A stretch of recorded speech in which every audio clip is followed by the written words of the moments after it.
Tingnan nyo mga troops, yung ginawa nung kasama kong hapon dito. Oh, pinagpraktisan ng welding. Ang laki pa ng awang dito. Grabe. Sa akin okay lang, trabaho pa rin to. Tara, set up tayo. Share ko nga lang pala, ang ganda nga pala ng ano dito mga troops, ng welding machine. Generator type na ano, welding machine. Bali, ano lang siya, gasolina lang mga troops ang gamit. Pwede rin siyang saksakan ng extension pag gagamit kayo ng grinder, mga ganun. Galing, galing mga troops. Generator type na ano, welding machine, ang ganda. Bali, ang gagawin natin dito mga troops sa awang na to, hihitingin ko to ng acetylene para maano siya, makakilig siya papunta dito para mahihinan ko. So yun na nga mga troops, sinihiting ko na siya. Tapos pag nagbaga, papaluin ko para mawala na yung awang niya. Hinati ko rin pala sa gitna yung plate mga troops kasi napakatigas. Tapos ko na siyang hitingin. Pagod, palo ng palo. Pwede na siyang hinangin ngayon. Pwede na yan. Magwe-welding na ako mga troops pero gagrinderin ko muna.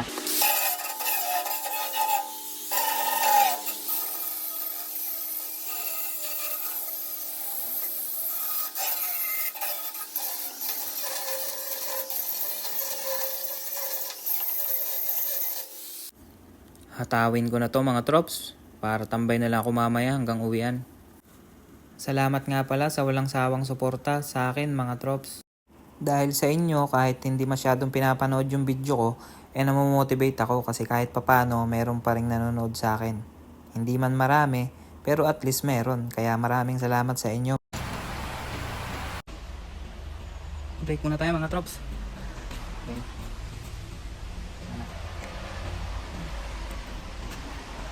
Break muna, break. Few moments later. Hinang na ulit ako mga trops. Yun na yung iba mga trops, yung dito sa ibabaw.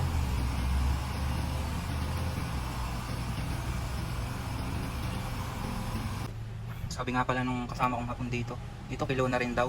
Kaya itutuwid natin to. Heating, tapos pukpok ulit. Let's go. Kung nagtataka nga pala kayo mga trops kung ano tong ginagawa ko, scoop nga pala to ng katulad sa bako. Pero sa forklift lang namin to ginagamit. Okay na mga trops, pantay na ulit. Yan, tayo pa nating weldingin mga trops oh. Ayan oh, tingnan nyo naman yung ginawa nung kasama ko dito. Meron pa nga pala akong weldingin dito sa loob mga trops. Ito, tatapalan din. Yan, butas-butas na, malibis na kasi.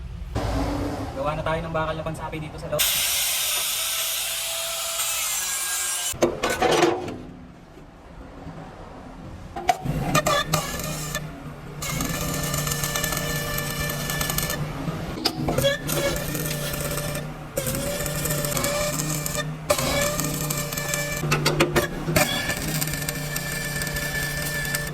Yun na mga troops, ganyan na lang.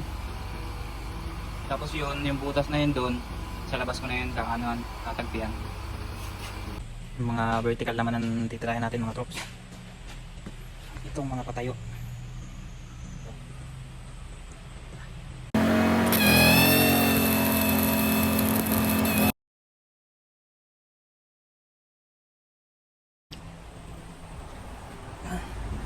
Medyo nakatapos na troops. Yan na.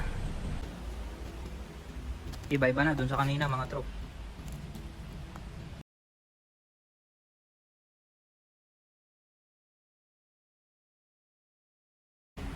Tapos ko na rin yung paa nito mga trop. Hindi ko na lang ipinakita sa inyo. Kasi saglitan lang naman siya eh.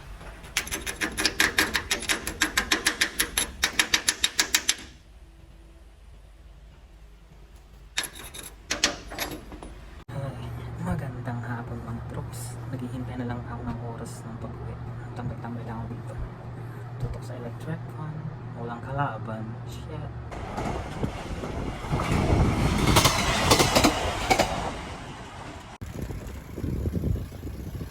Ganda mga troops. Yes, yeah. Nakauwi na naman ako.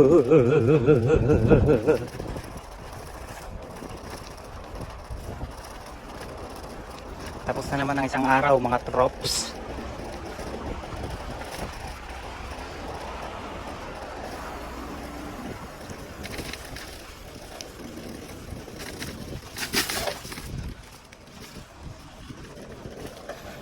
Home sweet home.